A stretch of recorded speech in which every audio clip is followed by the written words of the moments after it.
얼마 전 전념이라는 책에서 셰익스피어의 명언 한 구절을 보았습니다. 태어나면서부터 위대한 사람도 있고 노력해서 위대한 사람도 될 수 있지만 위대함을 억지로 떠안은 사람도 있다. 셰익스피어가 한 얘기입니다. 위대함을 억지로 떠안은 사람도 있다. 그의 말대로라면 요셉이야말로 위대함을 억지로 떠안은 사람이라고 할 수 있을 것입니다.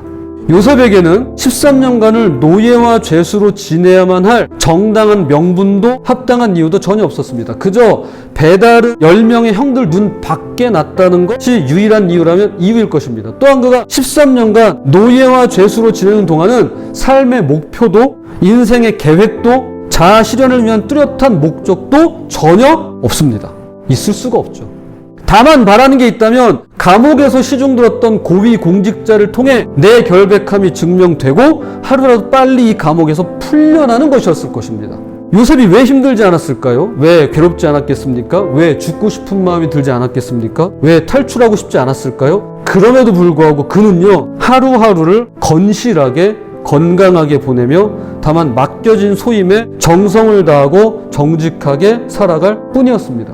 저는 이 대목에서 이런 생각이 듭니다. 요셉은 어떻게 이럴 수 있었을까요? 어떻게 하면 이렇게 살 수 있을까요? 누구도 원하는 삶이 아니었어요. 그런데 그 삶으로 내 동댕이 쳐졌습니다. 그런데 그는 살아냈습니다. 어떻게 이럴 수 있는 거죠? 저는 그가 끝끝내 총리 자리에까지 올라섰기 때문에 감탄하는 게 아닙니다. 물론 대단하죠. 위대합니다. 그야말로 인간 승리라고 할 수 있을 겁니다. 하지만 요셉에게서 총리라는 지위를 빼고 생각해도 그가 총리가 안 됐다고 하더라도 여전히 그는 훌륭하고 위대한 인물이 틀림없습니다. 어떻게 하면 그런 삶을 살 수 있을까요? 전혀 자기 자신을 위해 살아갈 수 없는 환경임에도 불구하고 누구보다도 자기 스스로를 정확히 발견했습니다. 전혀 자아 실현을 이룰 수 없는 환경임에도 불구하고 누구보다도 자아 실현을 이루는 삶을 살 수 있었더랬습니다. 오히려 하나님의 영광을 가리는 환경임에도 불구하고 그는 하나님께 이토록 큰 영광을 돌릴 수 있었던 것입니다. 어떻게 이럴 수 있을까요? 셰익스피어의 말처럼 요셉이 정말로 위대함을 억지로 떠안은 사람이 맞다라고 한다면 이것은 비단 요셉 한 사람에게만 국한된 사실과 사건이라고는 전혀 생각되지 않습니다. 창세기 50장 중에 아담보다도 그리고 심지어는 아브라함보다도 그 어떤 인물보다도 지면을 가장 많이 할애해서 요셉을 알리고 있습니다. 무려 13장에 걸쳐서 말이죠. 분명히 지면을 많이 할애해서 우리에게 요셉을 알리고자 하는 데에는 그만한 이유가 있을 것입니다.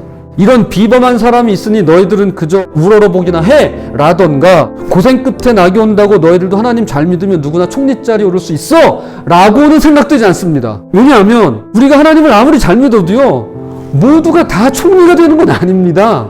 높은 자리에 오르는 사람도 있지만 그렇지 못한 사람이 훨씬 더 많습니다. 그럼 최악의 전성기를 보냈던 이 요셉이 전하는 메시지는 뭘까요?